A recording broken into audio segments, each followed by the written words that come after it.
बिस्मिल्लाहिर्रहमानिर्रहीम, अस्सलाम वालेकुम and a very good morning. Espresso में आपको खुश आमदीद कहेंगे। मैं हूँ अर्मिला। जरा जारी रखिए ना, मैं थोड़ा सा क्यों आप सेटल हो रहे हैं? अस्सलाम वालेकुम, मैं Imran Hasan. Thank you very much Urmila Hasan, बहुत शुक्रिया। You look really nice. आज ग्रीन फील आप दे रही हैं। इस उम्मीद के साथ कि आप खैरियत से हैं और आज के दिन का आगाज कर चुके हैं। करने वाले दोनों सूरतों में हमारी बेस्ट विशेस आपके साथ हैं और वही हमारी दुआ जो हमेशा आपके साथ होती है। अल्लाह करे आज का दिन भी आपकी जिंदगी के अच्छे दिनों में शुमार हो, आप अच्छी मेमोरीज के साथ इस दिन को लेकर चले। So how is your morning ma'am? Good, pretty good. अभी जब से लाहौर की जो ट्रैफिक है थोड़ी बेहतर हुई है, मेरी मॉर्निंग्स में कुछ अच्छा इजाफा हुआ है, लेकिन दूसरी जानिब जो स्मॉग है उसने वर्स्ट किया हुआ है। और हम आपको क्या बताएं, हमारे ऑफिस के अंदर भी, हमारे घर के अंदर भी, घर में थोड़ा कम इसलिए कि थोड़ी एहतियात हो जाती है, लेकिन खुली जगहों पे दफातर वगैरह में मुश्किल हो जाता है। तो जनाब सबने किसी ने जो ना गले पे हाथ रखा है, कोई जो कफिंग कर रहा है, तो ये सब निशानियां हैं स्मोक की जो कि इस वक्त पूरे लाहौर में नजर आ रही है। कम होने के हवाले से कोई उम्मीद भी नजर नहीं आ रही। मैं आपको बता रहा हूं, मैं कल भी इस बात को नोटिस करता, रात को खास तौर पे जब आप गाड़ी की लाइट ऑन करके जाते हैं ना, उस वक्त आपको पता लगता है कि कितने डस्ट पार्टिकल्स उड़ रहे हैं। तो उस वक्त आपको, मैं रात को इनफैक्ट ये अंदाजा लगा रहा था जब मैं रात को जा रहा था कि एक्चुअली कंस्ट्रक्शन बहुत इंपॉर्टेंट रोल प्ले कर रही है मनफी नुक्ता निगाह से, जो कि ऐड कर रही है इस वक्त इस स्मोक के अंदर, और उसकी वजह से ये जो डस्ट का एलिमेंट है एंड देन दिस पोल्यूशन ये बढ़ रही है। उस कंस्ट्रक्शन को रोका भी नहीं जा सकता क्योंकि आधा लाहौर तो उखड़ा हुआ है, उसको रोक के क्या करेंगे, और तंगी होगी। तो इसलिए वो कंप्लीट जल्दी हो जाए, इस बात के लिए दुआ करनी चाहिए। आई गेस 433 आज जो है वो इंडेक्स बताया जा रहा है, एयर क्वालिटी इंडेक्स, और Lahore as usual is like top on the table, जो कि बहुत अच्छी बात नहीं है। हुकूमत कोशिशें कर रही है, लेकिन वो कोशिशें फिल वक्त सूदमंद साबित नहीं होती। अगर होती भी रहेंगी फिल वक्त, तो मुझे लगता है कि it will take a long time to इससे निजात हासिल करने के लिए हम सबको अपने तय कोशिशें करते रहना है। This is very important. कचरा मत जलाइए, सेहत की हिफाजत के लिए मास्क पहनिए, गाड़ियों की ट्यूनिंग टाइम पे कराइए अगर आपकी गाड़ी धुआं देती है। और वैसे कल मैं एक बात और भी देख रहा था, फ्रैंकली स्पीकिंग, पंजाब हुकूमत ने जो मशीनें लगाई हुई हैं, इतनी हैवी ड्यूटी मशीनें, उनमें से जो धुआं कल निकल रहा था, लिटरली आप चले जाएं, आप किसी भी फ्लाईओवर जहां पे ये अंडरपास बन रहा है, वहां पे जो मशीनें लगी हुई हैं उनसे उठता धुआं देखिए, और पंजाब हुकूमत के दावे देखिए कि जी हम स्मोक को कंट्रोल कर रहे हैं। इसमें एक और फैक्टर भी है ना कि अनफॉर्चुनेटली अब वो उन्होंने एक सिस्टम ऐसा स्टार्ट कर दिया कि ना वो उससे पीछे हट सकते हैं, ना वो उसमें कंट्रोल कर सकते हैं। अब वो उसका क्या नतीजा है कि वो सारे स्मार्ट लॉकडाउन, ये सारी चीजें पब्लिक के ऊपर इंप्लीमेंट हो रही हैं अनफॉर्चुनेटली। और चले अच्छी बात है, हम इन इक़दामात को बुरा भी नहीं कह रहे, ये कहीं ना कहीं हमारे फायदे के लिए, लेकिन ऑन द अदर साइड आपको उस सिनेरियो को भी कंट्रोल करना है जो कि डैमेज इन सारी इंफ्रास्ट्रक्चर डेवलपमेंट से हो रहा है। और इसके लिए मेरे ख्याल से time duration is very important कि इसको जल्द से जल्द कंप्लीट किया जाए ताकि ये इससे छुटकारा हासिल कर सके, ताकि ये डस्ट थोड़ी सी बैठे, और फिर उसके बाद जब गर्द बैठेगी तो फिर हम देखेंगे कि मामलात क्या है। खैर जी, हमने एक और बड़ी अहम स्टोरी पे बात करनी है और डायरेक्टली हम बड़ी खबर पे जाएंगे। इसमें कल भी हमने इसका जिक्र किया था, हर साल 29 नवंबर को फ़लस्तीनी मुसलमानों के साथ इज़हार यकजहती का दिन अक़वाम मुत्तहिदा की तरफ से मनाया जाता है। इसका आगाज़ अक़वाम मुत्तहिदा की जनरल असम्बली ने, आपको मालूम ही होगा, 2 दिसंबर 1977 को एक रेजोल्यूशन के जरिए किया था। इस वक्त तकरीबन हर साल किसी न किसी सतह पे इज़हार यकजहती का दिन फ़लस्तीन के साथ मनाया जाता है। आज पाकिस्तान समेत बहरहाल अहले फ़लस्तीन से इज़हार यकजहती का दिन बाकायदा तौर पर मनाया जा रहा है 29 नवंबर। जलसे होंगे, जुलूस निकाले जाएंगे, मुजाहरे भी होंगे, और ये मुसलसल चूंकि सिलसिला जारी है और गजा की इस सूरत हाल के बाद इस दिन की अहमियत मजीद बढ़ गई है। बिल्कुल, 29 नवंबर का दिन ज्यादा अहमियत इख्तियार कर गया क्योंकि 7 अक्टूबर से होने वाली जो इजरायली फोर्सेस है उसके गजा पर हमले जारी हैं, जिसमें तकरीबन 15,000 फ़लस्तीनी शहीद हो गए, जबकि 20,000 से ज़्यादा जख्मी हुए हैं।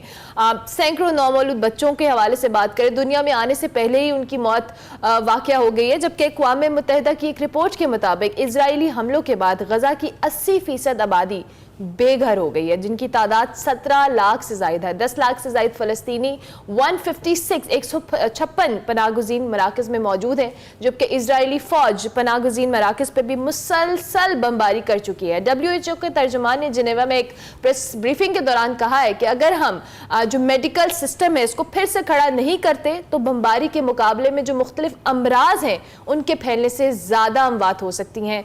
अब कहाँ है ये सुपर पावर्स, कहाँ है ये आलमी ताकतें, क्यों इस नस्ल कुशी पर हर जो कह ले जो मुमलिकत है या हर जो मुल्क है वो चुप साधे हुए बैठा है, ख्वाब खरगोश है या क्या है, इस पर आवाज़ क्यों नहीं उठाई जा रही? क्योंकि ये वो मजालिम है जिनको आप किसी भी सूरत, चाहे आप किसी भी मजहब, किसी भी रियासत से ताल्लुक़ रखते हैं, आप इनको इग्नोर नहीं कर सकते। कल एक फुटेज एक इंडियन जर्नलिस्ट ने शेयर की ऑन एक्स और मैं उसको देख रहा था, जिसमें बहुत सारे लोग अपने घरों के बाहर, इनफैक्ट घर तो रहे नहीं है, गलियों में ईंटें रखकर बीच में आग जलाकर और अपने बच्चों के लिए नाश्ता बना रहे थे, कुछ ना कुछ जो उनके पास था। वो नाश्ता भी क्या ही होगा, और गली में एक पूरी लाइन थी अनमला हसन, जैसे एक फूड स्ट्रीट होती है ना, ऐसे हर घर के सामने 8-10 फैमिली मेंबर्स बैठे हुए हैं ईंटों के सहारे, और ठंड भी है वहाँ पे। ये भी आपको बताएं, इस वक्त जो सीज़न है वो सर्द हो चुका हुआ है। तो आप और मैं जब अपने कोजी बिस्तरों से उठते हैं और अच्छे अच्छे नाश्ते करते हैं, अच्छी अच्छी गाड़ियों में जाते हैं, आप इमेजिन कीजिए वो हमारे जैसे इंसान, वो हमारे जैसे मुसलमान इस वक्त किस कस्म पुरसी की ज़िंदगी गुजार रहे। शायद ये सिर्फ वो समझ सकते हैं जिनकी हम बात कर रहे हैं, मैं और आप सिर्फ बातें कर सकते हैं। अल्लाह उनके लिए आसानी करे। और इस दिन के पॉइंट ऑफ व्यू से मैं ज़रूर ये कहना चाहूँगा कि आज दुनिया भर को उठना चाहिए, दुनिया भर के शहरियों को उठना चाहिए। जो रिपोर्ट्स आ रही हैं, जैसे TRT की अगर बात करें तो उसका ये कहना है कि इस वक्त ये फ़ौज जो है ये इत्मीनान रखे, क्योंकि हुकूमत और इदारे आपके साथ हैं। इसराइली वज़ीर दिफा ये कहते हैं, उनके मुताबिक ये जो जंग है ये मंतकी अंजाम तक ज़रूर पहुँचेगी। ये भी इसराइली वज़ीर दिफा कहते हैं। I mean it's not gonna stop till the genocide, जब तक फ़लस्तीनी ख़त्म नहीं हो जाते। उधर जो अमरीकी वज़ीर ख़ारजा एंथनी ब्लिंकन है, वो रवां हफ्ते इसराइल और मगरबी किनारे और मुत्तहिदा अरब अमारात का दौरा फिर करेंगे, ताकि गज़ा के लिए बकौल उनके इमदाद की फरहमी को जारी रखा जा सके। एक जानिब अमरीका अपना बहरी बेड़ा भेज रहा है इन्हीं मसलूम फ़लस्तीनियों के खिलाफ, दूसरी जानिब इमदाद दे रहा है। क्या अमरीका दुनिया की आंखों में धूल झोंक रहा है, और क्या ये धूल झोंकने में कामयाब हो रहा है? रॉयटर्स जो कि सबसे बड़ी न्यूज़ एजेंसी है, उसके मुताबिक जो गज़ा का मुस्तकबिल है, इसके लिए अमरीकी नुक्ता नज़र और एक आज़ाद फ़लस्तीनी रियासत की ज़रूरत पर भी बात की जाएगी इस विजिट के हवाले से। लेकिन वो बात किस हद तक रिजल्ट ओरिएंटेड होती है, क्वेश्चन मार्क। इसी सारी सिचुएशन पे बात कर लेते हैं। नादिर अल तुर्क हमारे साथ मौजूद हैं, डेप्यूटी हेड ऑफ फ़लस्तीन सफारत खाना। Thank you very much mister Nadir for joining us. I hope you are doing well. Today's very important day, as we are saying that 29th November is the day to pay solidarity with Palestinians. So any words you want to say regarding this day, because it's going to be celebrated across actually it's going to be practiced all across the world. Regarding any words you want to say in the start? Assalamu alaikum. Thanks a lot for giving me the opportunity to speak to my brother and sister Pakistani people through your channel. Good morning, Pakistan. Good morning, Palestine. Good morning to the world and all human beings. Good morning.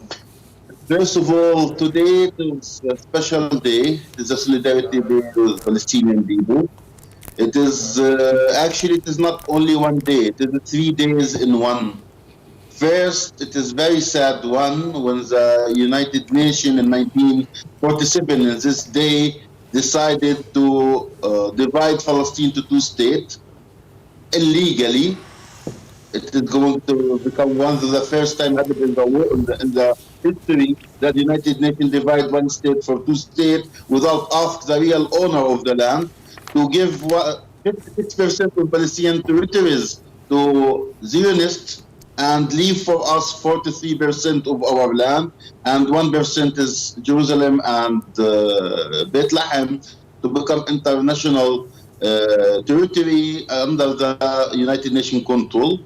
1977, this date become the International Day for Solidarity with Palestinian people, to change the sadness to happiness, to give solidarity with the Palestinian people, because that in resolution 181 giving the birth certificate for 2 states, but actually only Israel was getting the right to be in our own homeland, but the Palestinian state didn't appear until now on the ground.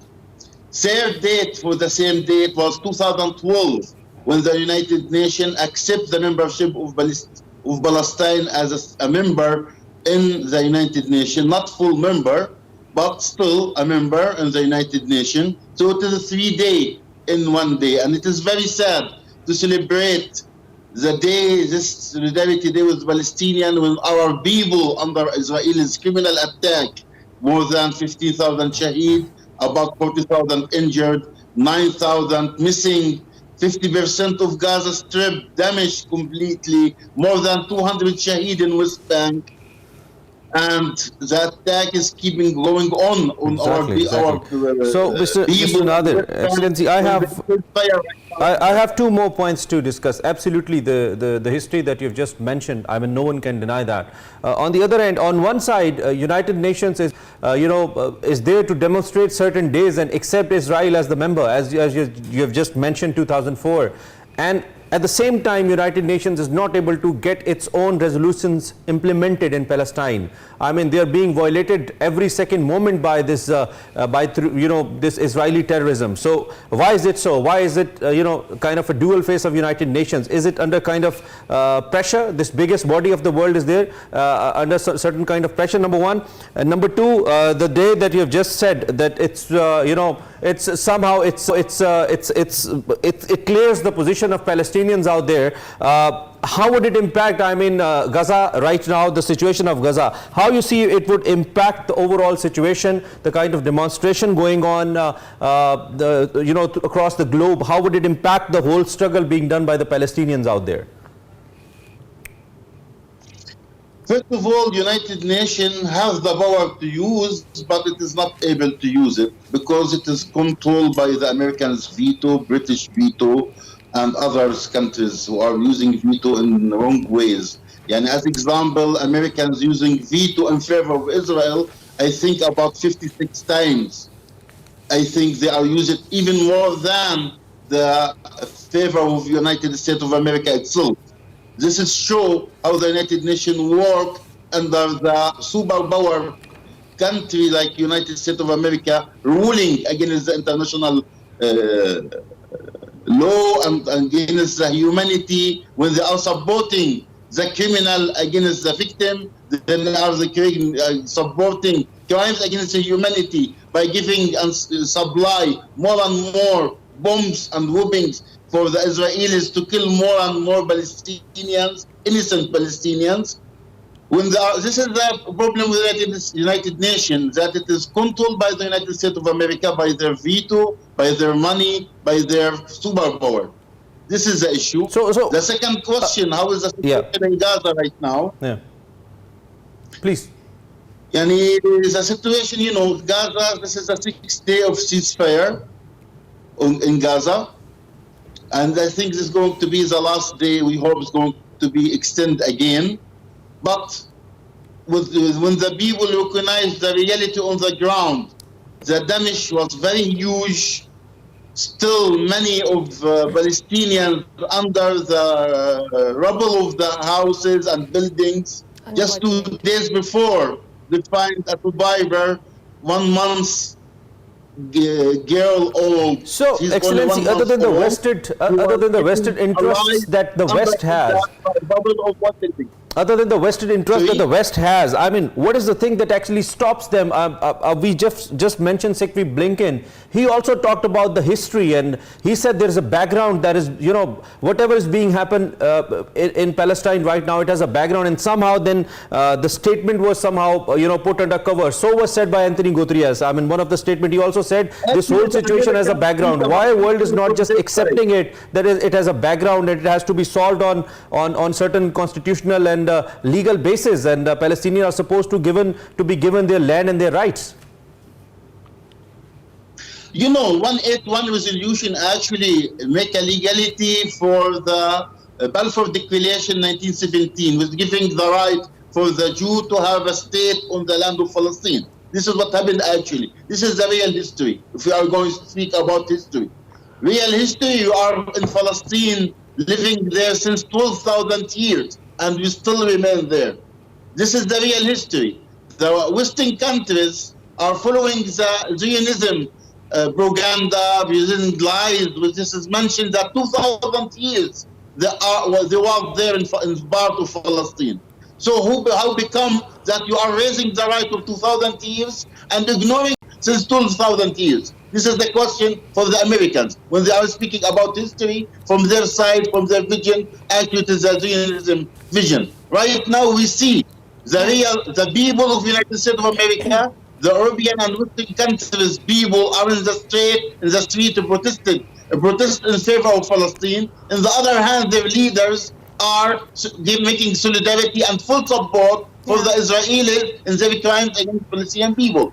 This is the reality on the ground. So we need to have balance according to international law, international humanitarian law, and human rights principles to find a solution. Solution stands and is strong according to comprehensive peace supported by international law and the international principles. This is what we are needed. Okay. The visuals, the news getting from the international media, the visuals actually are very heart-wrenching, and it's very disappointing to see the role of these Western countries, as you already said that. The world is silent, but at the end of the day, there should be a solution, and when it comes to solution, the role of these Western countries has been very disappointing. Do you consider the role of the other countries, if we talk about UAE, Qatar and rest of the countries, what role they can play in this situation? This situation is very, very clear. We need to have few things to be happen. Yeah. First, end supply weapons and arms for the Israelis because it is used to kill Palestinian civilians. This is first of all. Second, end this madness, end this war immediately against Palestinians. Yeah. And the crimes against Palestinians created by the Israelis. Third things, establishing the Palestinian state with Jerusalem as its capital.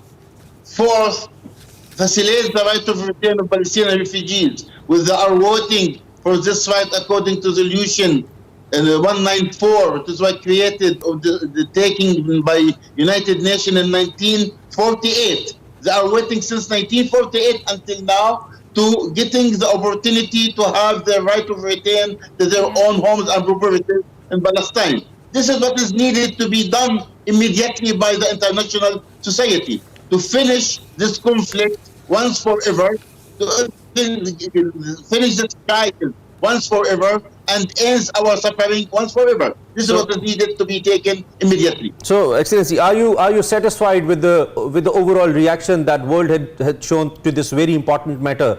My second part of the same question is, since 2004, despite all the efforts, the diplomatic efforts that has been put to just bring things on the table and to get them solved through the discussions, that was not so successful. So somehow Hamas has somehow this edge or advantage to say that when our diplomatic voice was not being heard, we were supposed to do this, what we have done on 7th October. Now, after the killing of like thousands of Palestinians, you being the representative of Palestinian government, are you satisfied with the situation that has been created after 7th October? I mean, the kind of response Hamas wanted from the world to this particular matter. Are you satisfied on that? Of course, I'm not satisfied that more than 50,000 of my people killed and injured. But I'm satisfied with one thing, that the people of the world start understanding the real problem about Palestine. When I see millions on the street protest in favor of Palestine, I'm feeling happy that the international world, the humanity, start to understand what is happening in Palestine. The price is very high. It is sad to have this kind of a price to make the humanity wake up and understand that Palestinians need their support and solidarity to end this conflict once forever.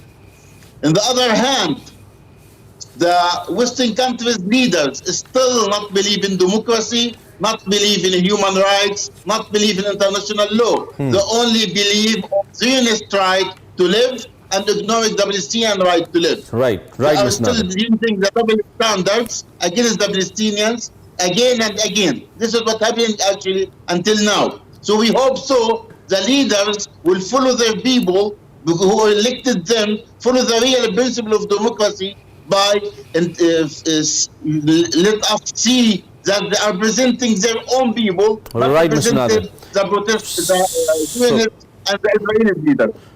Well, thank you very much for joining us, Mr. Nader, Deputy Mission Palestinian Embassy, हमारे साथ मौजूद थे. He rightly said कि Western world के जो leaders हैं, they do not believe in democracy. That's why वो इस कॉज के अंदर एक ड्यूअल फेस के साथ आ रहे हैं। एक जानिब अगर वो कंडेम करते हैं ह्यूमन राइट्स वायलेशन को, तो दूसरी जानिब वो इसराइल की मदद करने से भी पीछे नहीं हट रहे हैं। और जो फ़लस्तीनी हैं वो बेचारे अपनी जंग खुद ही लड़ रहे हैं, और जंग क्या लड़ रहे हैं, मुकाबला कर रहे हैं, ज़िंदगी को सर्वाइव करने के लिए कोशिश कर रहे हैं, जो मनाज़िर हम आपको दिखाते भी रहते हैं। ब्रेक लेंगे, ब्रेक के बाद वापस आते हैं।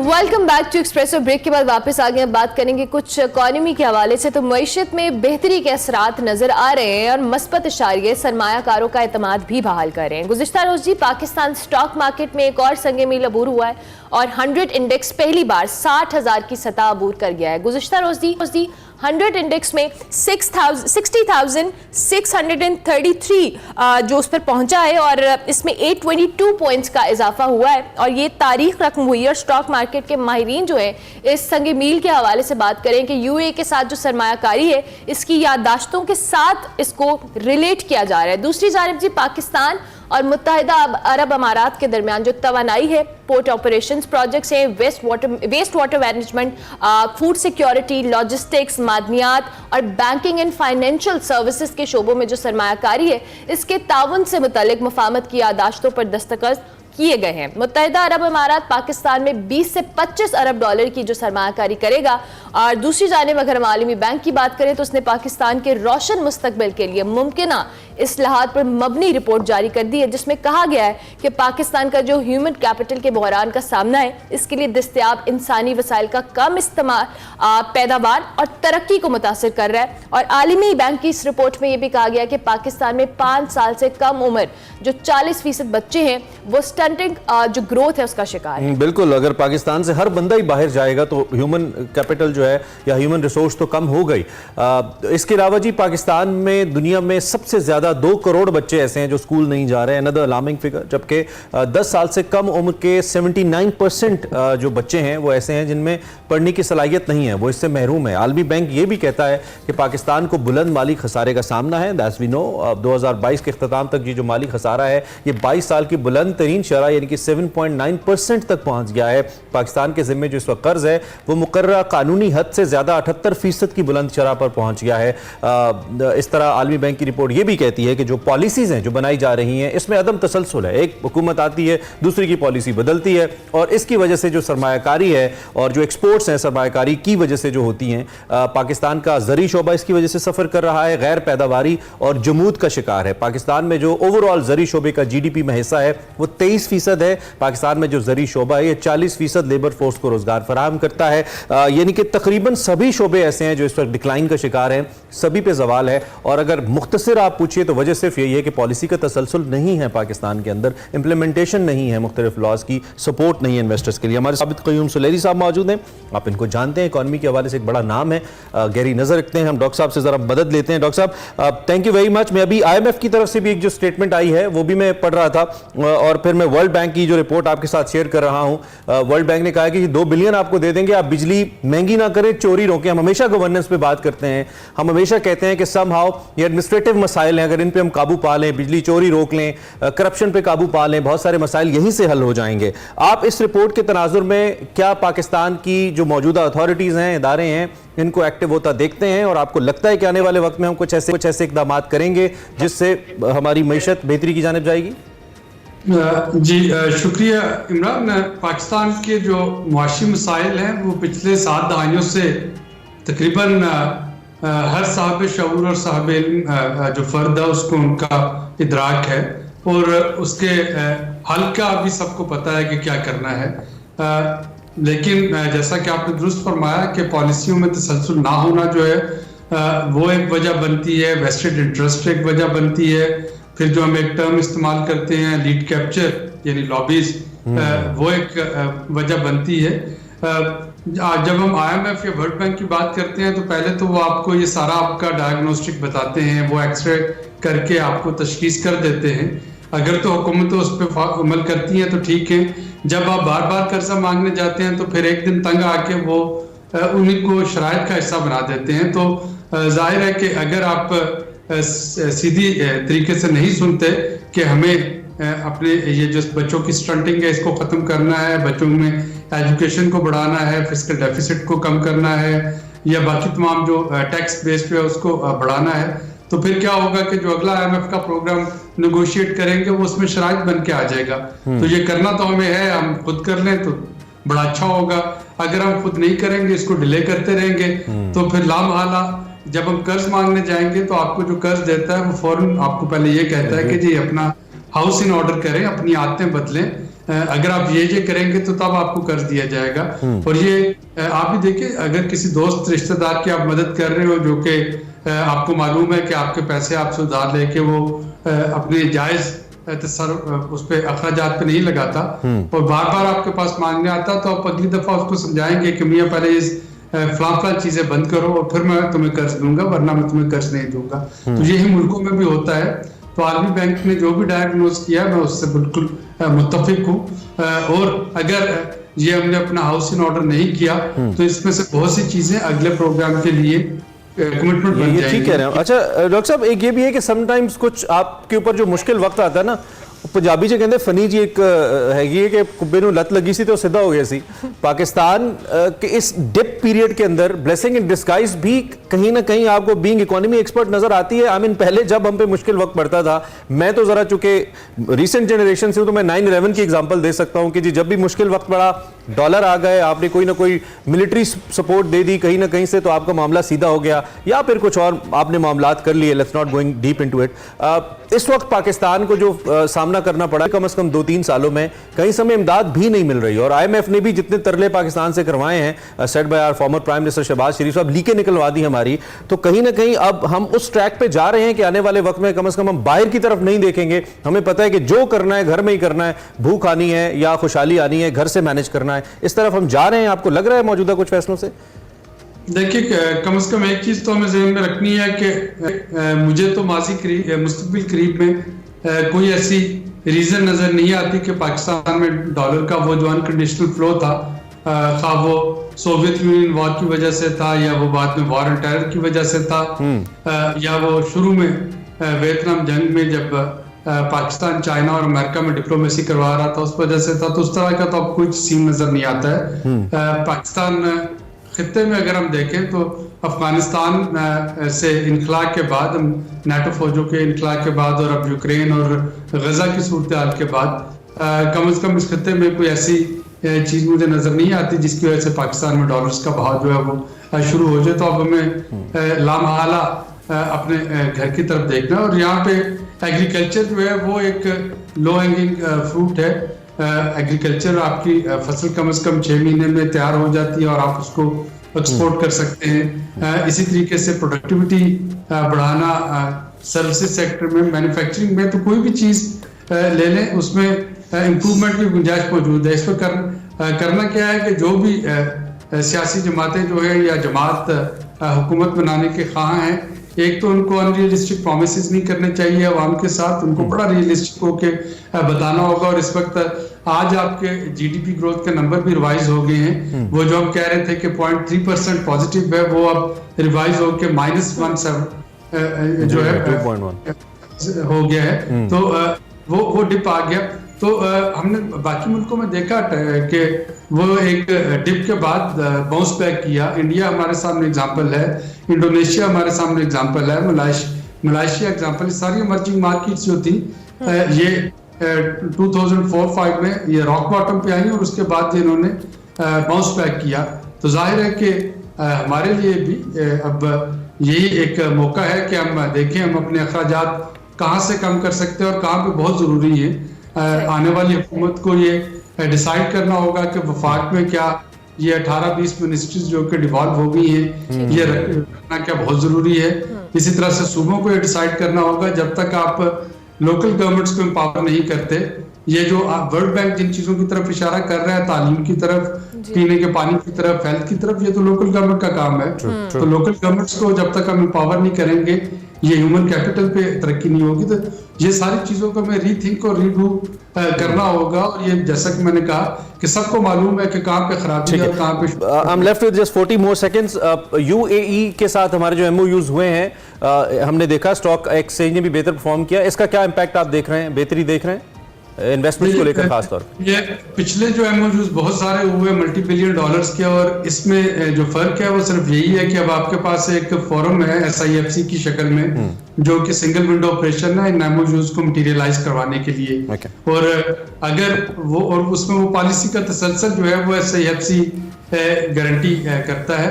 तो अगर वो पॉलिसी का तसलसल रहता है और इलेक्शन के बाद भी इस तरह का कोई मैकेनिज्म जो है वो होगा, तो काफी सारा चांसेस हैं कि ये एमओयूज जो हैं ये मटीरियलाइज हो जाएंगे। वगैरह खुदा खास्ता इनका हाल भी वही होगा जो कि पिछले बहुत से फोटोशूट अपॉर्चुनिटीज का होता रहा है। Thank you very much doctor साहब, बहुत शुक्रिया। डॉक्टर आबिद कयूम हमारे साथ मौजूद थे, मौजूदा मौशी सूरत हाल पे अपना तज्जिया दे रहे थे। ब्रेक लेते हैं, ब्रेक के बाद वापस आते हैं।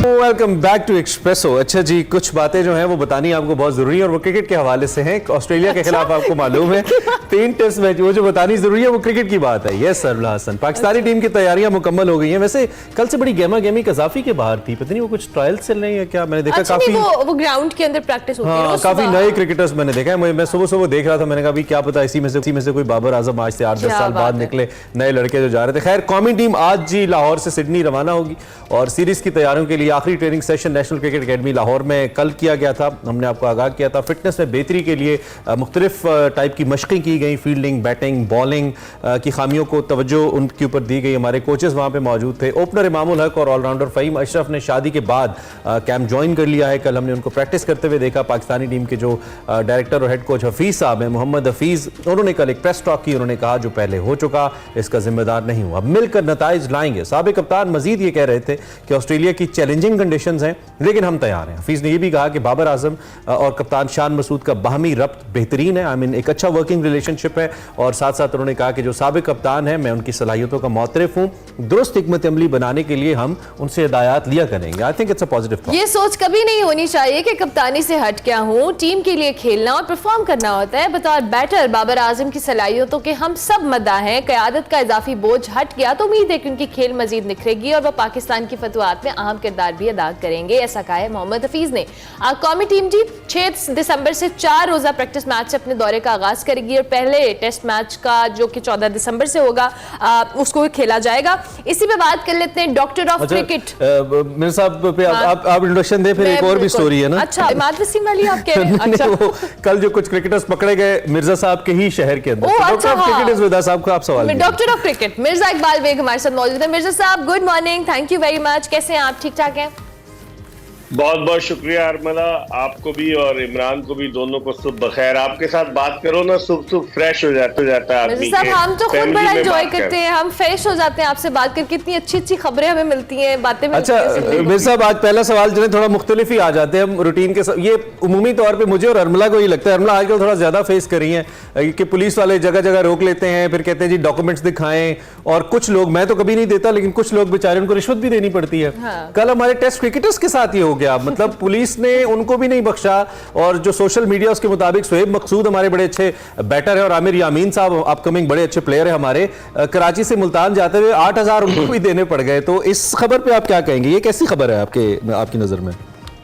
देखिए, सिंध में लूट मार का बाजार गर्म था। पुलिस के हवाले से बड़ी शिकायत आ रही है और नए आईजी सिंध आए हैं जो रिफत मुख्तार राजा, वो बड़े कॉम्पिटेंट आदमी है और उन्होंने काफी हद तक काबू पाया। अभी गुज़िश्ता दिनों आपकी नजर में एक केस आया होगा कि एक अंडर ट्रेनिंग डीएसपी जो था उसने डकैती की एसएसपी के साथ मिलकर, जिसकी वजह से वो गिरफ्तार हुआ। तो सिंध में बहुत बुरे हालात है। एक तो जो पुलिस रिफॉर्म हुए थे, सिंध में तनख्वाहें नहीं बढ़ी हैं। आप देखेंगे पुलिस रिफॉर्म और तनख्वाहें नहीं बढ़ी है तो ये ऊपर की आमदनी को अपने लिए हलाल समझते हैं, जिसकी वजह से मुश्किल होती है। लेकिन ऐसा होना नहीं चाहिए। लॉ एंड ऑर्डर की सिचुएशन इतनी अच्छी नहीं है सिंध में। और ब्रिगेडियर रिटायर्ड हारिस नवाज साहब जो अक्सर एक्सप्रेस न्यूज पे आया करते थे, वजीर दाखिला है, वो क्या नोटिस ले रहे हैं? वो तो कहते हैं कि मोबाइल आप अपनी जेब में रखें तो आपका मोबाइल नहीं छिनेगा।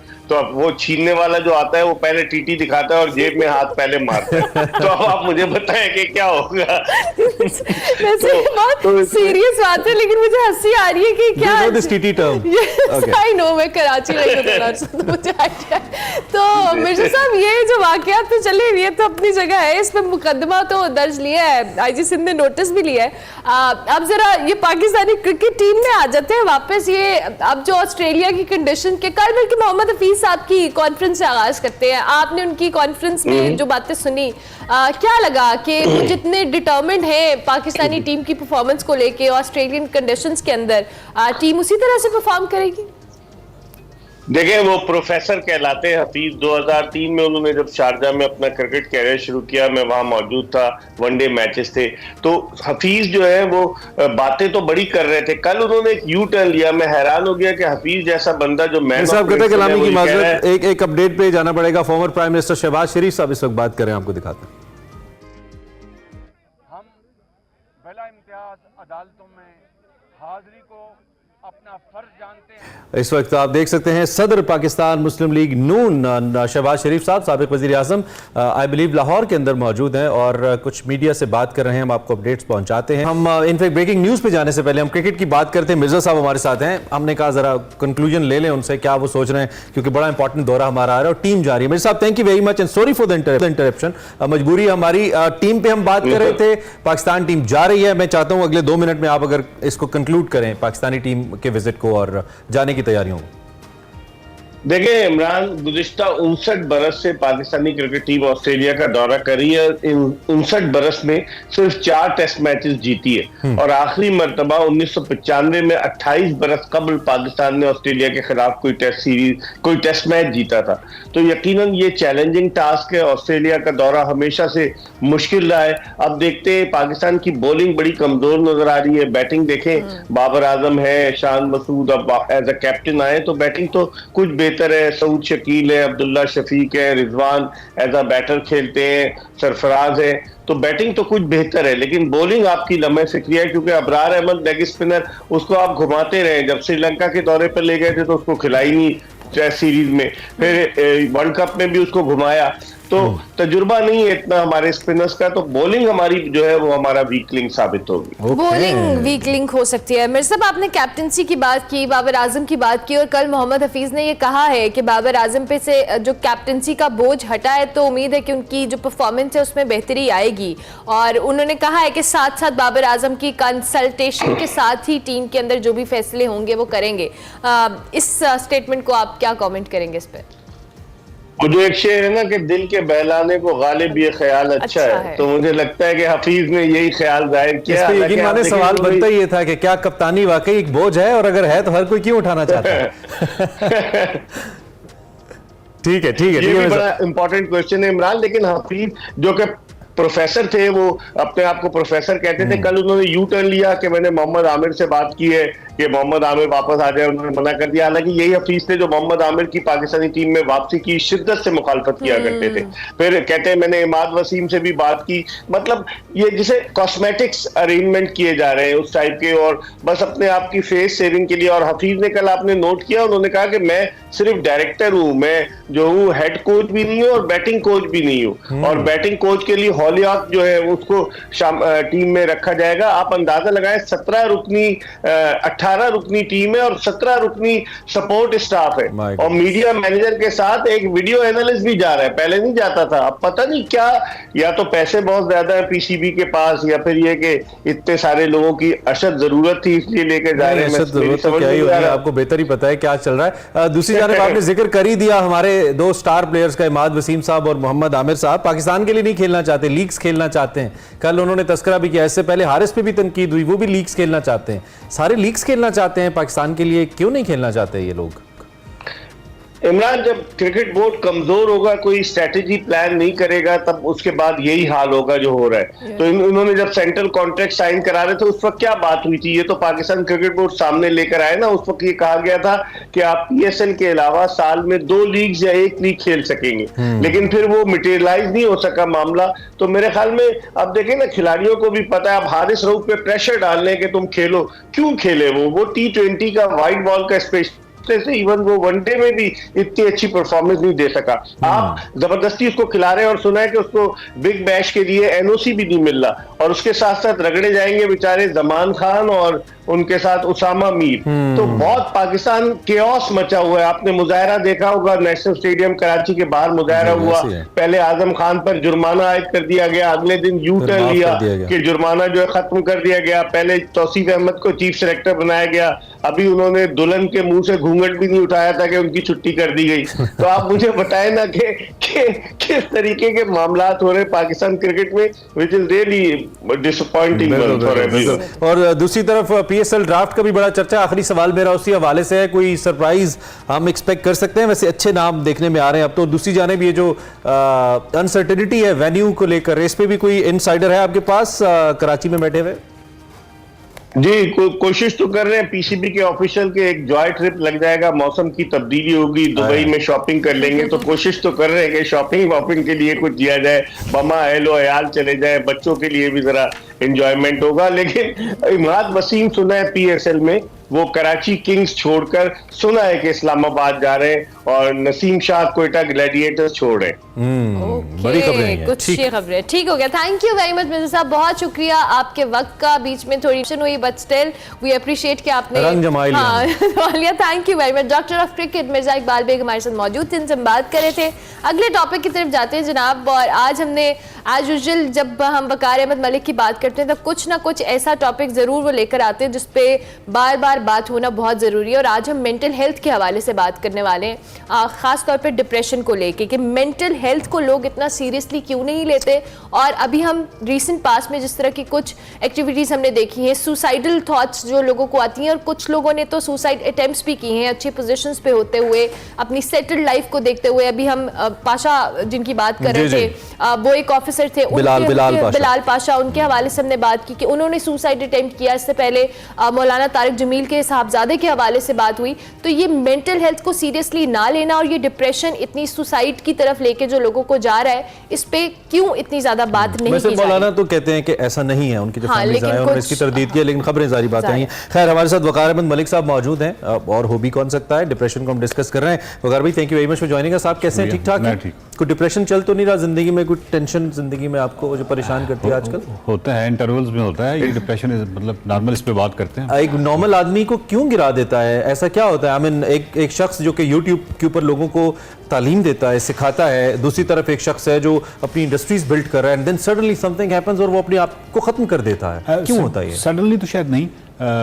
काफ़ी टाइम लगता है, बट डिप्रेशन एक ऐसी चीज़ है जिसको जब मुझे इससे वाकफियत हुई थी तो मैं फ़ैन हो गया था ब्रेन का, इंसानी दिमाग का, कि कितनी खूबसूरत चीज़ है। यानी आप इसको पॉजिटिविटी में ज़रा देखिए कि डिप्रेशन क्या खूबसूरत एक फिनोमेना है। डिप्रेशन बुनियादी तौर पे एक डिफेंस मैकेनिज्म है, एक स्ट्रेसफुल इवेंट है, एक ऐसी चीज़ है जो बार बार आपको हिट कर रही है। जिस तरीके से आपके बायोलॉजी या फिजिकल कुछ होते हैं ना डिफेंस मैकेनिज्म जो प्रोटेक्ट करते हैं आपके जिस्म को, इसी तरह जो ब्रेन है उसको प्रोटेक्ट करने के लिए कुछ मैकेनिज्म्स हैं जो कि ब्रेन की हेल्थ को, मेंटल हेल्थ को वो प्रोटेक्ट करते हैं। तो अब कितनी मज़े की बात है कि मतलब एक जो स्ट्रेसफुल इवेंट है, ये कोई ऐसी चीज़ है जो बार बार हिट कर रही है, और जब ब्रेन या माइंड ये समझता है कि ये हार्मफुल है, मेरे लिए ये तकलीफ दे है, तो वो एक वॉल तामीर कर लेता है, एक दीवार सी बना लेता है। ठीक है। इसको डिप्रेशन, और डिप्रेशन क्या है, वो एक नमनेस क्रिएट करता है ना। वो कहते हैं कि ना आप अच्छा तुम एक्सपीरियंस करो ना बुरा एक्सपीरियंस करो, यानी कि नमनेस हो जाए, सो दैट कि तुम बिल्कुल एक नम हो जाओ, ताकि वो ठीक है पॉजिटिव भी आप एक्सपीरियंस नहीं करेंगे बट नेगेटिव भी नहीं करेंगे। अच्छा, अब मसला ये है कि ये 2 दिन तक रहे तो फिर तो ठीक है, 1 दिन 2 दिन चलें 3 दिन, लेकिन अगर ये परसिस्टेंट हो जाए और ये 2 वीक्स तक चला जाए, यानी 2 हफ्ते गुजर जाएं, और 2 हफ्तों में कम से कम 5 सिम्टम्स या 5 अलामात जो हैं वो रोज़ाना की बुनियाद पर रहें और 2 हफ्ते रहें, तो फिर इसको क्लिनिकल डिप्रेशन के ज़ुमरे में क्या सिम्टम्स हैं वकार भाई? बहुत सारे हैं। मिसाल के तौर पे एक जो बहुत ही नुमायाँ है ना, क्योंकि बहुत सारे लोग जो स्ट्रेस है, ये एंग्जाइटी है, ये डिप्रेशन है, इन चीज़ों को कंफ्यूज कर लेते हैं, बट जो उसकी बहुत ही नुमायाँ है, आप देखिए कि पहला जो सवाल अपने आप से करना है कि वो जो चीज़ें जो कि आपको पसंद है, मिसाल के तौर पे मुझे किताबें पढ़ना पसंद है, ठीक है, मुझे क्रिकेट देखना या खेलना पसंद है, मुझे टूरिज्म पसंद है, मुझे एवरीथिंग जो इस तरह की चीज़ें पसंद है, ठीक है। अगर कोई ऐसी सिचुएशन आ जाए कि मुझे इनमें से कोई भी ना दिल करे, यानी वो चीजें हैं जिनके बगैर मैं रह नहीं सकता, किसी चीज में भी दिल नहीं लगता। लेकिन अब उन्हीं में यानी वो चीजें जिनके बगैर मैं रह ही नहीं सकता, ओके, अब वो मुझे उनका मेरा excite दिल नहीं करती हैं। ना, हाँ। बिल्कुल भी नहीं ना, मुझे किताब पढ़ने को दिल करना, मैं कहता हूँ कोई बोले भी नहीं, मैं कहता हूँ मुझसे कोई ऐसा सवाल भी ना करे कि मुझे बोलना पड़े। अब मैं एक उसके अंदर चला गया हूँ और मैं शेल चाहता हूँ के बस अंदर, मुझे हाँ। अकेला रहने दिया जाए। अब बुनियादी तौर पे ये एक दीवार है और अच्छा इसके साथ फिर बहुत सारे सिम्टम्स फिर इकट्ठे हो जाते हैं, क्योंकि मिसाल के तौर पे आपकी ईटिंग डिसऑर्डर्स आना शुरू हो जाएंगे, फिर आपका स्लीपिंग पैटर्न चेंज हो जाएगा, फिर आपका इस तरह की बहुत सारी जो चीज़ें हैं वो इसके साथ नथी होना शुरू हो जाएंगी, क्योंकि अब ये एक डिजीज़ की शक्ल इख्तियार कर रहा है, अब ये एक बीमारी की शक्ल इख्तियार कर रहा है। तो जब ये बीमारी की शक्ल इख्तियार करता है तो ये वो टाइम होता है जहाँ पे आपको बाहर सूरत एक किसी भी मेंटल हेल्थ के हवाले से जो एक्सपर्ट्स हैं उनसे ओपिनियन या वहाँ पे जाना ज़रूरी है। पाकिस्तान के अंदर मजबूर एक ऐसी चीज़ है कि अगर आपका हड्डी टूटी है ना, या आपका कहीं से कोई ब्लड आ रहा है या आपको कहीं जख्मी हो गए, तो ये आपको पता है कि मैंने कहाँ जाना है, Okay. आप डॉक्टर के पास हाँ, चले जाते हैं, लेकिन क्योंकि ये शायद एम्पिरिकल होता है कि आपको सामने नजर आ रहा होता है। मैं आपको इंटरप्ट करी हूँ, आपने कहा हम किसी एक्सपर्ट के पास जाना तो हमारे उतना उससे मसला नहीं, हम पहले खुद भी तो नहीं समझ पाते हैं कि हमें ये सारे मसाइल हैं और ये कोई अब स्पेसिफिक या हम डिजीज की तरफ लीड कर रहे हैं, हम इसको बहुत लाइट लेते हैं कि यार अच्छा हमारी पैटर्न चेंज है, चलो कोई मसला होगा, स्टमक का इशू है, डॉक्टर के पास चले जाए। हम उस मेंटल हेल्थ वाली सिचुएशन को खुद से एक्सेप्ट भी तो नहीं करते। एग्जैक्टली उसकी वजह शायद बुनियादी तालीम की भी कमी है, और किसी भी जगह पे जब आप स्टेट लेवल पे भी आप इन चीज़ों को सीरियस नहीं लेंगे, यानी मेंटल हेल्थ के हवाले से हमारे कितनी आवाज़ उठती है, कितने एक्सपर्ट्स हैं, कितने साइकोलॉजिस्ट हैं, कितने पाकिस्तान के अंदर, मतलब इस वक्त पाकिस्तान में के अंदर इस तरह का रुझान नहीं मैं है। 5-6 साल पहले के आपको स्टैट्स दे सकता हूँ। पाकिस्तान में जो सूबा जिसमें सबसे ज़्यादा सुसाइडल रेट है यानी परसेंटेज के हिसाब से, वो गिलगित बल्तिस्तान है। और मेरा ख्याल है कि गिलगित में शायद कोई एक साइकोलॉजिस्ट मैंने मुलाकात हुई थी।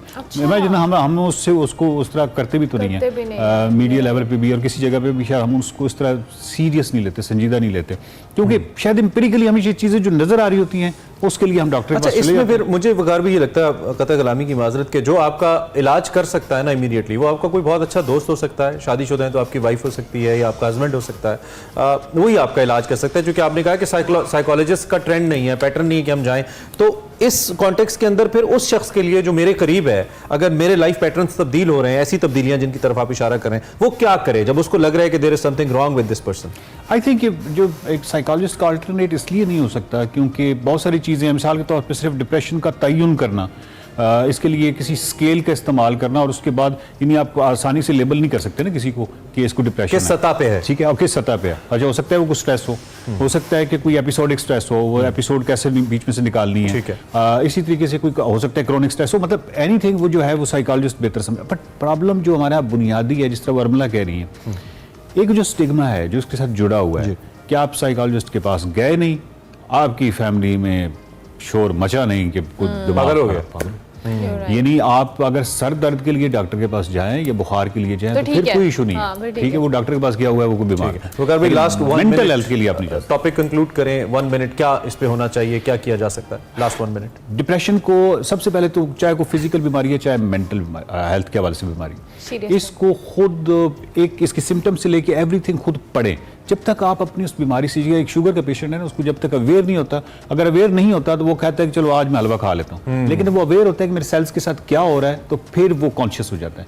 मेंटल हेल्थ के हवाले से भी आप तब कॉन्शियस होंगे जब आप इस तमाम चीज़ों को बहुत हद तक बेहतर जानते होंगे, और उसके बाद आप सोशल स्पोर्ट्स बुनियादी साइकोलॉजी की चीज़ है, यानी सोशल सपोर्ट जिसकी तरफ आपने इशारा किया, यानी आपके अगर फैमिली के अंदर ये है, प्रॉब्लम ये है कि हमारा खवातीन में भी सबसे ज्यादा होता है, और फिर हम ईगो जिंदगी ऐसी गुजारते हैं ये क्यों, यानी आपके मुताबिक इस चीज को हमें खुद से एक्सेप्ट करना है, पढ़ना है, रिसर्च करनी है, then will be able to figure it out कि हमारे साथ इशू क्या है। एग्जैक्टली, इमरान अगर मेरे भाई हूँ और इमरान इस तरह का मूड डिसऑर्डर्स का शिकार हूँ या मूड, तो मैं कहूँगा अच्छा तुम मूड बनाते, मैं भी मूड बना के, इस तरह नहीं, ऐसा नहीं करना। थैंक यू वेरी मच वकार भाई, बहुत शुक्रिया। इंपॉर्टेंट टॉपिक के ऊपर हम बात कर रहे थे जी। Mental health is a serious disease, इसको अगर आप बिल्कुल लाइट ले रहे हैं तो नहीं लें। अपनी अगर कोई भी अपनी लाइफस्टाइल के अंदर, अपनी बॉडी के अंदर, अपने दिमाग के अंदर कोई भी आप चेंजेस देख रहे हैं तो जरूर किसी प्रोफेशनल से कंसल्ट करें। ब्रेक लेंगे, ब्रेक के बाद वापस आएंगे, आप देखते रहिए एक्सप्रेसो।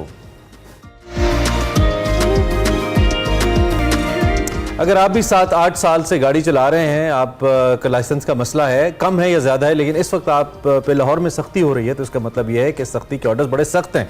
ये सख्ती क्यों हो रही है, किस हद तक ज़रूरी है, और क्या गैर ज़रूरी दबाव तो नहीं शहरियों पर डाल रही पुलिस? इस पर एक हमारे पास अपडेट है, रिपोर्ट है, तड़के तड़के सेगमेंट है, एक्चुअली आपको दिखाते हैं।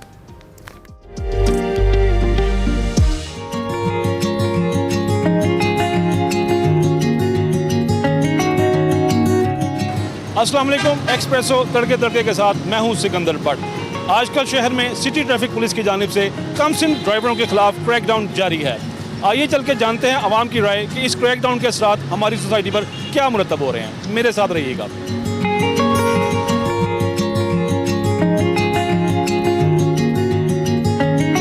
ये पहली बात तो ये बहुत अच्छी बात है, ये होना चाहिए। हमारी आवाम सुधरेगी इस तरह, इससे बगैर नहीं आवाम ने। हमारी आवाम की बड़ी बुरी आदत है, जब तक लाठी ना चले इन्होंने नहीं सुधरना। अब जो छोटे छोटे बच्चों को मोटरसाइकिलें पकड़ाई हुई है लाइसेंस के बगैर, कौन जिम्मेदार है? ये माँ बाप जिम्मेदार है उन बच्चों के, जो बच्चों को शह देते हैं, ये ले पुत्र कर तू कम।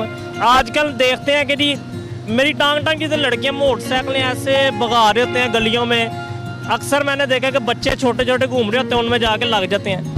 बाद में गलती क्या है? बच्चों की गलती है जी। वो माँ बाप को वो नहीं पूछते तुसी मोटरसाइकिल क्यों पढ़ाइए। मेरी बात सुने, जब से पाकिस्तान बना है कानून है ना हर मुल्क में कि जो लाइसेंस बनना चाहिए हर 18 साल के बाद।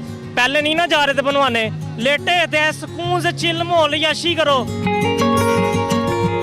हमारे यहाँ पर लोगों से बात हुई है, वो कहते हैं पेनल्टी की हद तक तो ठीक है, जुर्माना कर दें, पेनल्टी कर दें, लेकिन एक बच्चे को जेल में भेज देना, वो कैसा माहौल देखेगा? बच्चे बाज कैसे आएंगे? बच्चों को माहौल आप दें ना, आप क्यों देखे निकाल रहे हैं उनको? देखे बाइक नहीं निकलना चाहिए ना उनको, इतने छोटे बच्चे हैं। नुकसान अगर होगा तो फिर वालिदैन फिर तो रोएंगे ना, तो फिर उस रोने से बेहतर है ना कि हम लोग एहतियात कर लें। हमारी कौम हेलमेट स्कीम चली, उसको भी ओबे नहीं करती। क्या आपको कहीं लगता है कि हमारी कौम डिसिप्लिन को ओबे करने में थोड़ी डंडी मारती है डंडी हमारी कौम मारती, हर काम में डंडी है। कौन सा काम सही करती है हमारी कौम? मुझे ये बता दें आप, कोई काम सही करती है हमारी कौम? ये कुछ कहना चाह रही थी क्या? नहीं, ये तो बिल्कुल ठीक है कि हमारी कौम डंडियां मारती है, वो तो हर काम में कोई काम नहीं सही होता। ये शॉर्टकट्स के चक्कर में रहते हैं। बिल्कुल शॉर्टकट, ये जल्दी जल्दी ऊपर जाने के चक्कर में रहते हैं ना, तो जल्दी बस आसमान को पकड़ लें तो इनकी इस जाता है ना। इनकी इस ज़हनी कैफियत का इलाज कैसे किया जाए? पागलखाने भेजे सारे, सबसे पहले ऊपर वालों को, फिर उससे स्टेप बाय स्टेप नीचे। ये एक अच्छी सोल्यूशन आ गई है जी। मोहतरमा का कहना है कि बच्चों को जेल खाने की बजाय पागल खाने भेजें।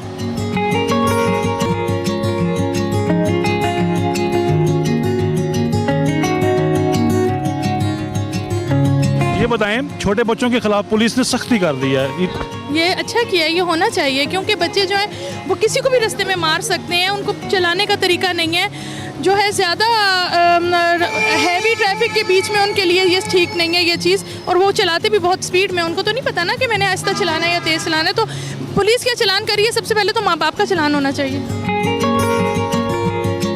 बगैर लाइसेंस के बाइक और कार चलाने वाले बच्चों के खिलाफ क्रैकडाउन जारी है। हाँ जी, क्या कहेंगे आप? ज़बरदस्त है यार, ऐसा होना चाहिए, क्योंकि वो जो DH में हुआ है, एक छोटे से बच्चे ने 6 लोगों की जान ले लिया, बड़ा मसला बना है, पूरी फैमिली तबाह हो गई है उनके। दूसरी तरफ ये भी सुनने में आ रहा है कि लोग कह रहे हैं कि पेनल्टी सख्त कर दें, लेकिन एक छोटे बच्चे को जेल ना भेजें ताकि वो हिस्ट्री शीटर ना बन जाए, कानून के रिकॉर्ड में ना आ जाए, उसकी नौकरी के मसाइल हो सकते हैं, उसको कोई यूनिवर्सिटी दाखिला नहीं देगी, वो एक रिकॉर्डेड मुजरिम करार हो जाएगा। तो फिर ऐसा है कि जो माँ बाप बच्चों को गाड़ियाँ पकड़ा रहे हैं, फिर उनको अंदर करना चाहिए।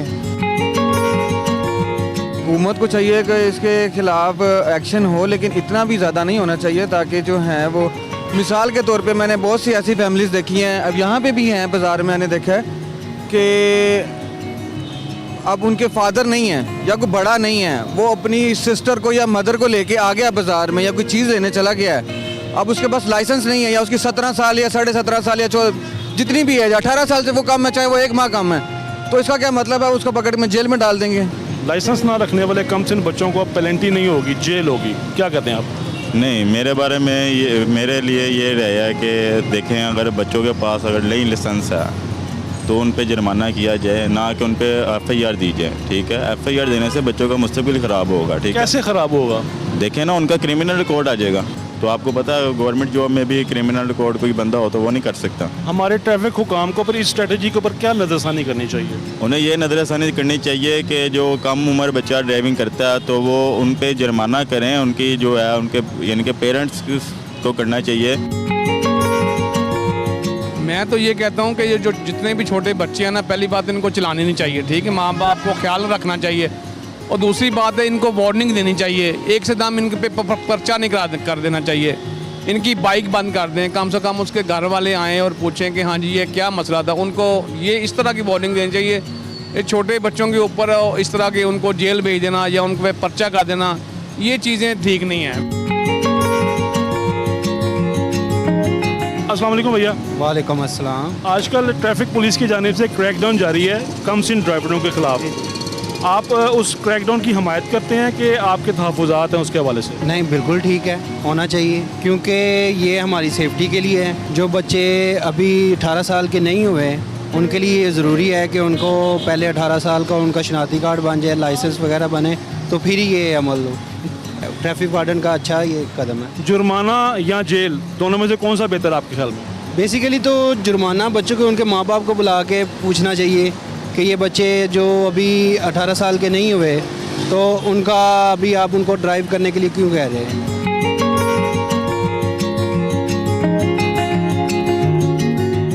ये गलत कर रहे हैं, पहली बात है। दूसरी बात ये कि अगर ये छोटे बच्चे जो हैं उनका लाइसेंस वगैरह ये चीज़ें अगर बनाना चाहते हैं, उनको चाहिए एक ऐसी जगह बनाए जहाँ पे इंसान ने तो पैसे ही देने हैं। अभी उनकी देखें, अगर वो चला सकता है ये गाड़ी उसको, ठीक है, उनको चलाने दें।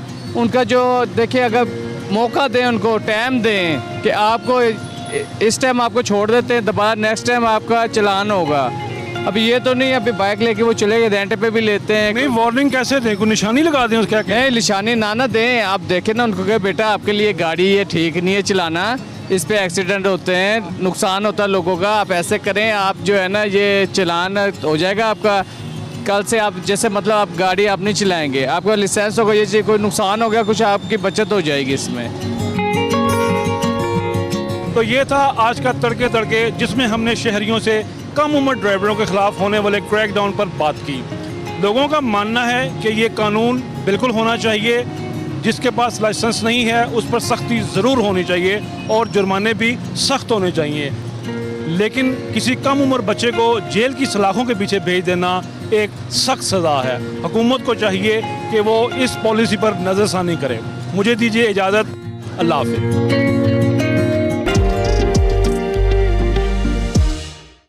Welcome back to Expresso. अब कुछ हम उर्दू लिटरेचर की बात कर लेते हैं। मुसलसल हम इस पे बात कर रहे हैं। हर साल मुल्क भर में मुख्तलिफ तकारीब होती हैं और हम इनका अहवाल आप तक पहुंचाते रहते हैं। उर्दू की तरवीज के लिए इस वक्त आलमी उर्दू कॉन्फ्रेंस का जिक्र हमने करना है। ये हर साल कराची आर्ट्स काउंसिल के अंदर होती है, जिसके 16वें एडिशन की तैयारियां इस वक्त मुकम्मल हैं और ये कल 30 नवंबर से 4 दिसंबर तक कराची आर्ट काउंसिल में जारी रहेगी। आलमी उर्दू कॉन्फ्रेंस के हवाले से आपको ये भी बताएं कि इसमें फ़नून लतीफ़ा, इल्म व अदब और तहजीब व सकाफ़त पर मबनी मुख्तलिफ सेशंस रखे गए हैं। दुनिया भर से मुख्तलिफ लोग ऐसे जो कि उर्दू बोलते हैं, उर्दू समझते हैं, वो इसमें शरीक होंगे। और अब की बार इसमें क्या नया होगा और जो देखने वाले हैं उनकी तशनगी किस हद तक दूर हो पाएगी, इसी पे बात करने के लिए हमारे साथ अहमद शाह साहब, जो कि सदर हैं कराची आर्ट्स काउंसिल के, हमारे साथ मौजूद। Thank you very much Ahmad Shah sahab, बहुत शुक्रिया कि आपने हमें ज्वाइन किया। आपको एक बार फिर मुबारकबाद, एक दोबारा से एक ज़बरदस्त एडिशन इस काउंसिल के हवाले से कराने के लिए, इस तकरीब के लिए। हम ज़रूर चाहेंगे कि क्या इस बार लोगों को नया देखने को मिलेगा इस फेस्टिवल के अंदर। ऑब्वियसली बड़ा अच्छा एक प्लेटफॉर्म है, ऑब्वियसली उर्दू के अदब के या उर्दू के हवाले से अगर हम बात करें तो ज़रूर हमारे देखने वालों के साथ शेयर कीजिएगा। देखिए, बात यह है कि लोगों को क्या देखने को मिलेगा। हमारा जो सबसे बड़ा मसला था, मैं इसका फाउंडर हूँ आलमी उर्दू कॉन्फ्रेंस का। 16 बरस पहले जब मैंने ये कॉन्फ्रेंस शुरू की थी तो दुनिया में कोई भी कॉन्फ्रेंस उर्दू के नाम पे नहीं होती थी। तो हमने कोई सारी दुनिया से लोगों को बुलाया और इसकी तवज्जो दिलाई। और उर्दू जो है वो एक उसको बुरा समझा जाता कि ये उर्दू मीडियम लोग हैं, उन पर रोज़गार के ज़रिए भी तंग थे और उर्दू लिटरेचर में भी कुछ हमारे नौजवानों की दिलचस्पी कम होती गई।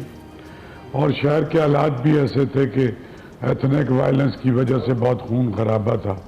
उन हालात में जब हमने कॉन्फ्रेंस शुरू की थी तो उसका मकसद यही था कि हमारे जो नौजवान हैं, अगली नस्ल है, उसको अपनी तहजीब और सकाफत से रोशनास कराया जाए और उसको बताया जाए कि कितना ताबनाक माजी था, कितने बड़े अदीब थे जो उर्दू में पैदा हुए और कितने बड़े नावलिस्ट, कितने बड़े शायर, नज़्म निगार, हमारे आर्टिस्ट, हमारे एक्टर, हमारे पेंटर।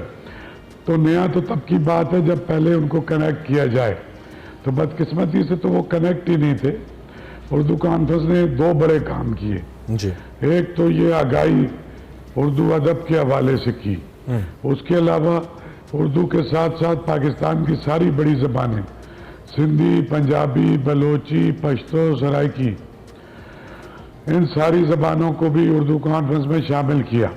और वो जो नफरत की बुनियाद पे इस मुल्क में एक गिरोह में तकसीम कर दिया गया था और पॉलिटिकल तकसीम, एथनिक तकसीम, सेक्रेटेरियन तकसीम की बुनियादों पर जो हमारा कौमी तशख़्ख़ुस था, जो हमारी शनाख्त थी, वो कहीं गुम कर दी गई थी।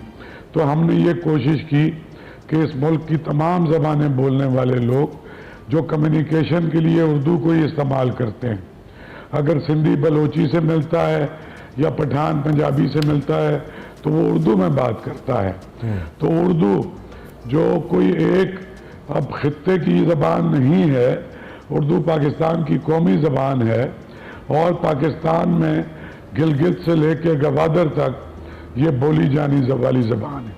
उसके अलावा हिंदुस्तान और पूरे मिडल ईस्ट में बोली जाती है और जहाँ जहाँ लोगों ने हिंदुस्तान और पाकिस्तान से हिजरत की है, वो अमेरिका के मुख्तलिफ शहर हों, अफ्रीका हो, यूरोप हो, मिडल ईस्ट हो, ईरान, तुर्की, जापान, चाइना, सब जगह ही उर्दू बोली भी जाती है। अच्छा इशा साहब, उर्दू की तंजीमें बिल्कुल बिल्कुल आप ठीक कह रहे हैं और इसकी तरवीज हमने मिलजुल के ही करनी है, हमारी कौमी ज़बान है और इसका हमारे ऊपर हक भी है कि हम ये करें। लेकिन दूसरी जानिब मैं ये जो आपके इश्तारात देख रहा हूँ, इसमें मेज़बानाने कराम को निकाल कर जो आपके मेहमानान हैं, इसमें ज़्यादातर तो हमें उम्र के लिहाज से मैं बात कर रहा हूँ, कुछ ऐसी ही शख्सियात नज़र आती हैं जो बहुत पुरानी हैं और काफ़ी अरसे से हमें ऐसी तकारीब में नज़र आती हैं। मेरा इशारा बुनियादी तौर पर उन नौजवानों की तरफ है। तो क्या नौजवान कुछ ऐसे नहीं हैं जो उर्दू को लेकर बहुत अच्छा काम कर रहे हों या इब्तदाई तौर पर जिनको ऐसे बड़े फोरम्स के अंदर मौका दिया जाए कि वो भी आके अपनी खिदमात लोगों के सामने रखें? कम अज़ कम इश्तारात की हद तक तो नौजवान काफ़ी कम नज़र आ रहे हैं मुझे। मेरी तस्सीह भी कीजिएगा अगर मैं गलत कह रहा हूँ। मैं तस्सीह तो आपकी नहीं करूँगा, मैं सिर्फ आपकी तरबियत करने में अगर आप चाहें तो कुछ आपकी मदद कर सकता हूँ। ये अदबी कॉन्फ्रेंस है, ये डिस्को मेला नहीं है। इसी कॉन्फ्रेंस में और बाकी सारे मेलों ठेलों में ये बुनियादी फ़र्क है कि ये वाहिद कॉन्फ्रेंस है कि जिसमें जो संजीदा इल्मी और अदबी बहसें होती हैं और उसमें ज़्यादा तादाद आपको उन्हीं लोगों की नज़र आएगी जिन्होंने सारी ज़िंदगी लगाई है उर्दू अदब की आबियारी में, या सिंधी अदब या बलोची अदब या सराइकी अदब या पंजाबी अदब या पश्तो अदब के भी बड़े संजीदगी के लिए शाह साहब उम्र रसीदा होना जरूरी है। ये वैसे मुझे आपने मेरी तरबियत लेकिन मुझे पहली बार मालूम हुआ कि संजीदगी के लिए और क्या नौजवान 70% नहीं है? आपको नहीं लगता कि उनकी नुमाइंदगी जरूरी है ऐसी कॉन्फ्रेंसेस के अंदर? आपने शायद मेरी बात को माइंड किया, मैं इसलिए कह रहा हूँ।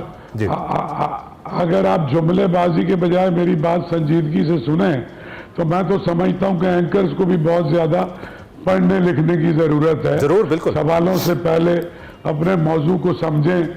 आप जरा सा हमारी कॉन्फ्रेंस उठा के देखें तो ये पूरी कॉन्फ्रेंस जो मशाइर हैं उनके काम के हवाले से है, जिन्होंने दुनिया में ख़ास तौर पे हमने पोस्ट पार्टीशन यानी तकसीम के बाद हिंदुस्तान और पाकिस्तान में जो बड़े मसलन छोटी छोटी मिसालें आपको देते हैं और इसके बाद इसमें 3 नस्लों के लोग शामिल हैं। मुझे ऐसा लगा एक तो कतई कलामी की माज़रत, बात तो सुन लें जी, आप मेरी बात सुने ना, 15 मिनट है आपके पास जी, तो मेरे ख्याल में मैं ज्यादा आपके कारीन की उसमें इजाफा करूंगा। नहीं आपके हाथ में तो रोज स्क्रीन होती है, आप रोज जो ये स्क्रीन आपके पास है जी, ये जरा मामला है, जरा सीरियस है।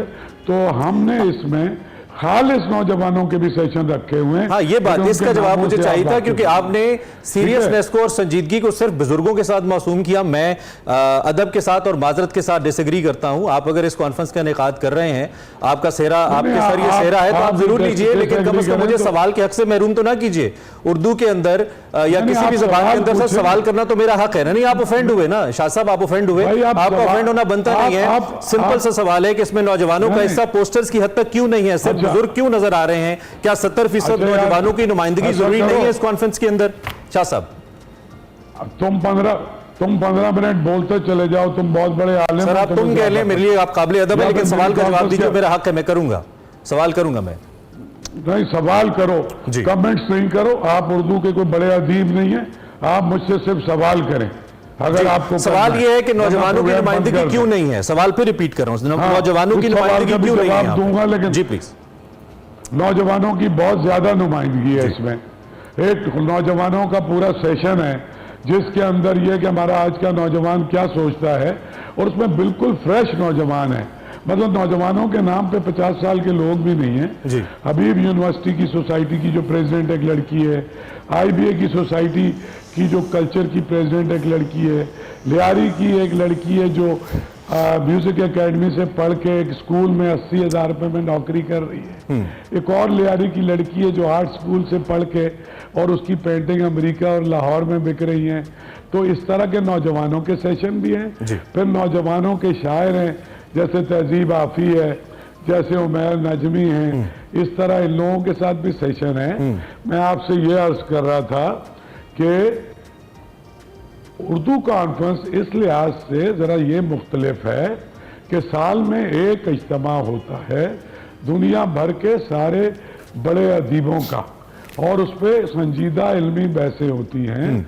उसके अलावा हम पाकिस्तान लिटरेचर फेस्टिवल करते हैं, हम यूथ फेस्टिवल हर साल करते हैं। उसमें 50,000 से ज़्यादा लड़के और लड़कियां जमा होते हैं, और 12 कैटेगरीज में उनके मुकाबले। बिल्कुल शाह साहब, ये मेरा सवाल इतना ही सीधा था जितना सीधा अब आपने इसका जवाब दिया, और आपने मेरे सवाल पे इसको कहा कि डिस्को मिला नहीं है। मेरे ख्याल में आपने 70% नौजवानों की दिल आजारी की है, इस पर आपको माजरत करनी चाहिए। आपकी जो ऑर्गेनाइजेशन है अपनी जगह, हम आपके फेस्टिवल का, आपकी खिदमत का भी एहतराम करते हैं, आपकी मर्जी है, लेकिन आपने नौजवानों को गैर संजीदा करार दिया है।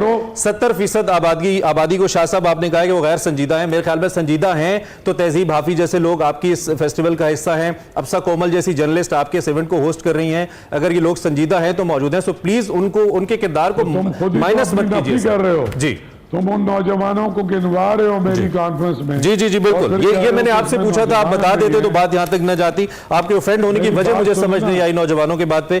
थैंक यू वेरी मच, आपने हमें ज्वाइन किया। अल्लाह करे कि कुछ जिम्मेदारों के हाथों में ये कॉन्फ्रेंसेस का इनेकाद आए। शाह साहब, अगर आप इस रवैये के साथ करेंगे तो नौजवानों पर क्या गुजरेगी, जो कि जिन्होंने बागडोर संभालनी है। हमेशा आपने तो नहीं रहना, मैंने भी नहीं रहना, लेकिन अब बुजुर्गों से आगे भी बात जानी चाहिए। सर, ये मेरा कहना है। आपका बहुत शुक्रिया। मुझे जी, आपका बहुत शुक्रिया, आप हमारे साथ मौजूद। बंद नहीं कर सकते यहाँ पर, नहीं बंद कर सकते। जी जी कीजिए, बात कीजिए, आप बात कीजिए। मुझे मेरी बात सुननी पड़ेगी। जी कीजिए। आपको मेरी बात सुननी पड़ेगी। जी शाह साहब, आपका कोई ठेका नहीं है, ठीक है? आपने मुझे एक्सप्रेस पे लिया है तो इसका ये मतलब नहीं है जो चीज है मेरी बात सुने। कीजिए। नौजवानों के लिए इस मुल्क में सबसे ज्यादा काम मैं करता हूँ। उर्दू कॉन्फ्रेंस मैंने शुरू की है, यूथ फेस्टिवल मैं करता हूँ, म्यूजिक फेस्टिवल मैं करता हूँ। मेरा 90% फोकस नौजवानों के लिए, लेकिन जरा सा संजीदा चीजों पर आपको सीख के प्रोग्राम करना चाहिए। आपको पता हो उर्दू लिटरेचर क्या है, आपको पता हो मीर और गालिब। ठीक है शाह साहब, ठीक है। ये तो सर लाइव है तो देख रहे हैं लोग कौन कितना सीखा है। शाह साहब, कोई बहस नहीं, आप काबिल अदब है मेरे लिए, आप काबिल एहतराम है मेरे लिए। बहुत शुक्रिया, शाह साहब हमारे साथ मौजूद थे, और बहुत शुक्रिया आपने इस मौजूद पे हमारे साथ बात की। वक्त मेरा खत्म हो गया, एक ब्रेक लेते हैं। Welcome back to expressive programme का बिल्कुल आखिरी हिस्सा है, और इस वक्त हम करेंगे एक्सरसाइज, अपनी ब्रीद इन ब्रीद आउट करेंगे, काम करेंगे खुद को। उसके लिए खुशी हमारे साथ मौजूद है। वेलकम खुशी। वेलकम, कैसे हैं आप खुशी? ठीक ठाक, आप लोग कैसे हो? बिल्कुल ठीक ठाक। खुशी, कुछ ऐसी एक्सरसाइज बताएं जिससे इंसान का गुस्सा ठंडा हो और वो नॉर्मल हो जाए। आई थिंक वो नॉर्मली बॉक्सिंग या कार्डियो ही होगा जिससे आपका गुस्सा नॉर्मल हो जाएगा, बट आज हम कोर फंक्शनल एक्सरसाइज करेंगे, ऑल कोर बेस्ड। सो उसमें वी जस्ट डू 4 एक्सरसाइजेस, कुछ होल्ड्स होंगे। So we can go on the ground. पहले आपने ऑब्वियसली वार्म अप करना है, with jumping jacks, toe touches, dynamics warm up, जो basically ज़्यादा movement से होता है. So जिसमें high knees, jumping jacks आ जाते हैं. Then we'll go on the floor. We need a pair of dumbbells. अगर आपके पास dumbbells नहीं है, आप without dumbbells भी कर सकते हैं. ये अगर heavy क्योंकि 5 kg is not easy for everyone, तो वो lighter dumbbells भी use कर सकते हैं. So you need a pair of dumbbells. You're going to do plank rows. उससे मैं आपको बताऊंगी आपने कब breathe in करना है, कब breathe out करना है. So core पर बहुत ज़रूरी है bracing and breathing. If you're doing core especially focused, तो you're gonna palm should be, shoulder should be right above the dumbbells, right above the palm, head to heel in one line, stomach tight रखना है, hips tight रखना है, posterior tilt में रहना है आपने, और यहाँ पर आपने breathe in करना है जब pull करना है, and make sure your hips are not moving right or left. आप अगर beginner हैं knee पे कर लें, if you don't have dumbbells, you can do it with the hand and you can do it on the knees. अगर ये भी difficult लग रहा है, you can grab a chair, उस पे palms रख के कर लें, and you should be on the knees. And then second exercise is on the palm tabletop position पे जाना है guys आपने. Palms right below the shoulders, knees right below the hips, hip width apart, shoulder width apart. So we're gonna start with right hand stretched forward, and then left leg stretched back, and then down. Then again we're gonna do right and left. Breathe in, keeping your core engaged. Breathe in, inflate, stomach bahar aayega. Breathe out. Then we're gonna switch after 10 reps. And inflate, deflate. Make sure your head to hip is in one line.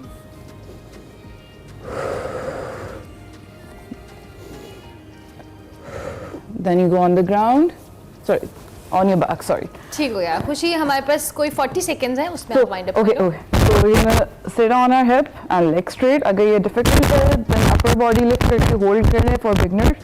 Then last one is on your stomach. This is the last one. Okay. Stretch your arms and legs up and hold. अगर difficult है, सिर्फ one leg lift कर लें या both leg lift कर लें, and then you lift the arms. All right. ठीक है, 30 seconds each side. Try these exercises at home.